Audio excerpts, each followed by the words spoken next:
ముగ్గురు దొంగల కథ. ఒక గ్రామంలో ఒక పెద్ద ధనవంతుడు ఉన్నాడు. ఆ ధనవంతుడికి ఒక పెద్ద ఇల్లు, ఇంకా బోలెడు డబ్బు ఉన్నాయి. ఒకరోజు రాత్రి ముగ్గురు దొంగలు అతని ఇంట్లో దొంగతనానికి వచ్చారు.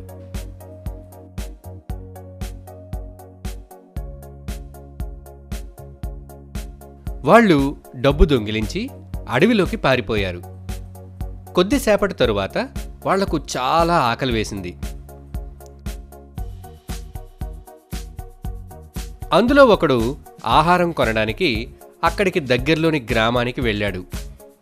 మిగిలిన ఇద్దరు దొంగలు ఆ డబ్బుకి కాపలాగా ఉన్నారు.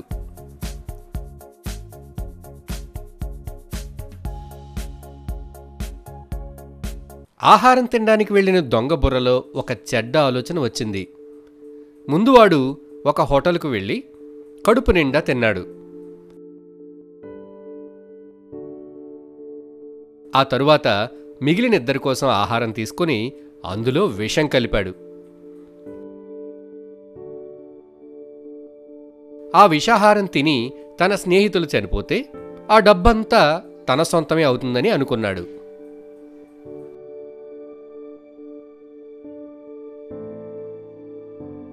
అక్కడ అడవిలో ఉన్న ఇద్దరు మూడోవాడు రాగానే వాడిని కర్రలతో మోది చంపి ఆ డబ్బును వాళ్ళిద్దరూ పంచుకోవాలని పథకం వేస్తారు.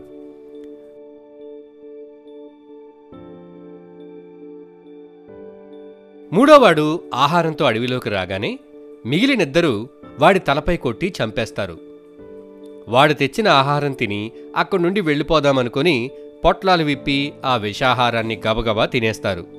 వెంటనే నురుగలు కక్కుకొని చనిపోతారు. చూసారుగా, చెడ్డ ఆలోచనలు, చెడ్డ పనులు చేసేవాళ్లకి చెడ్డ ఫలితాలే దక్కుతాయి.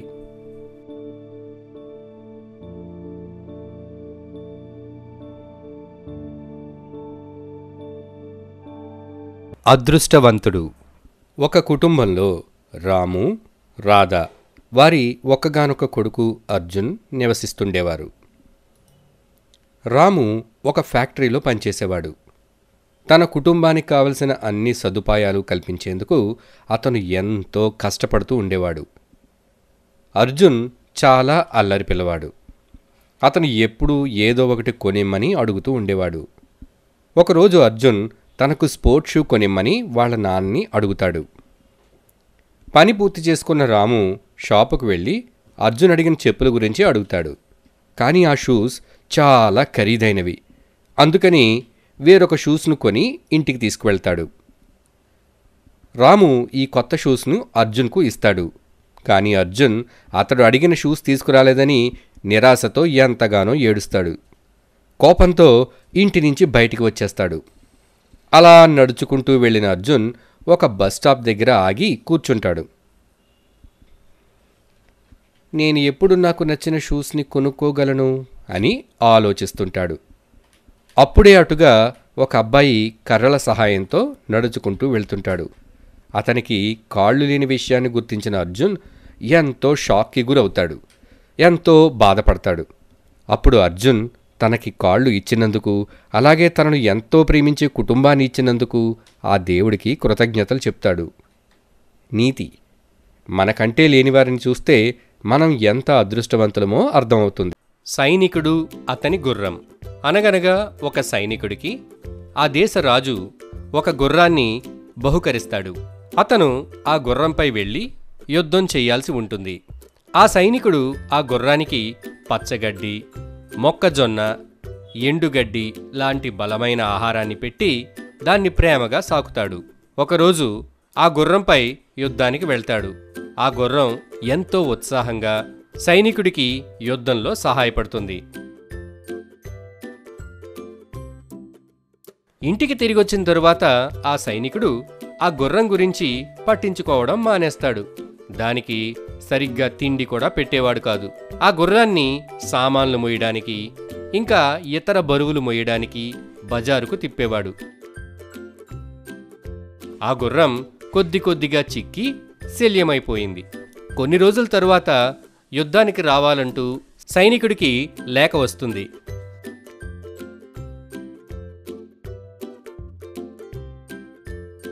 ఆ సైనికుడు ఎంతో ఉత్సాహంతో యుద్ధానికి సిద్ధమయ్యి ఆ గుర్రాన్ని ఎక్కబోతాడు. అయితే ఆ గుర్రం అతని బరువును మొయ్యలేక బాధగా అరుస్తూ కూలబడిపోయింది. ఆ గుర్రం బాధగా సైనికుడితో ఇలా అంటుంది, ఇప్పుడు నువ్వు నడుచుకుంటూ వెళ్ళి యుద్ధం చేయి. నీకు నా అవసరం తీరాక నన్ను పట్టించుకోలేదు. నాతో గాడిదల చాకిరీ అంతా చేయించావు. నేనిప్పుడు ఒక యుద్ధ అశ్వంలాగా పోరాడలేను అని చెప్పింది. గుర్రం మాటలకు అవాక్కైన సైనికుడు తేరుకుని తన తప్పును తెలుసుకున్నాడు. గుర్రం వైపు జాలిగా చూస్తూ దాన్ని నిమిరాడు. మన అవసరం తీరాక మనుషులను, వస్తువులను అశ్రద్ధ చేస్తే మనకు తిరిగి అవసరమైనప్పుడు సహాయం చేయడానికి ఎవ్వరూ ఉండరు. సింహం ఇంకా తేనెటీగ. అనగనగా ఒక అడవిలో ఒక పెద్ద సింహం తన గుహ బయట పడుకొని ఉంది.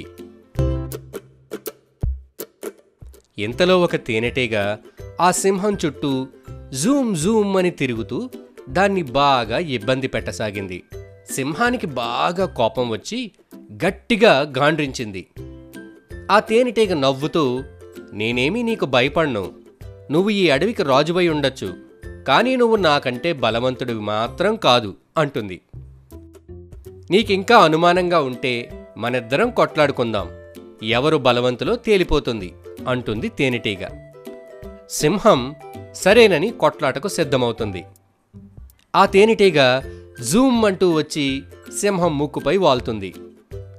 సింహం బలంగా తన పంజాతో ముక్కుపై కొట్టుకుంటుంది. తేనెటీగ ఎగిరిపోయి సింహం గాయపడుతుంది. సింహం తన ఓటమిని ఒప్పుకుంటుంది.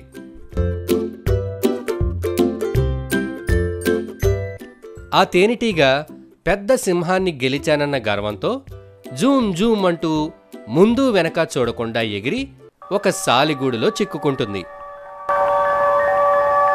తనకంటే చిన్నదైన ఒక చిన్న సాలిపురుగొచ్చి ఆ తేనెటీగను చంపి తినేస్తుంది. ఈ కథలో నీతేంటంటే, గర్వంతో అహంకారంతో విర్రవీగితే ఏదో ఒకరోజు చిక్కుల్లో కూరుకుపోవడం ఖాయం.